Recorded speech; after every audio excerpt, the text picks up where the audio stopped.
చెంపకి చుక్కని పెట్టి పాదాలకి పారాణి పూసి చేతికి గాజులు వేసి కస్తూరి నుదుట దిద్ది ముత్యానికి ముస్తాబే చేసి మా హృదయాలను బోయిలుగా మలచిన ఈ పల్లకిలో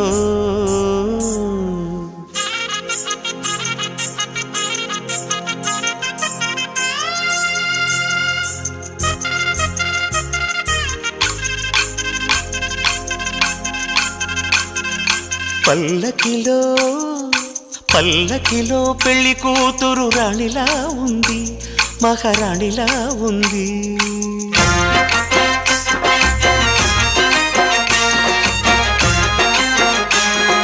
రాణిగారికి సిగ్గులు వచ్చే, రాజుగారికి చిరునవ్వొచ్చే. ఈ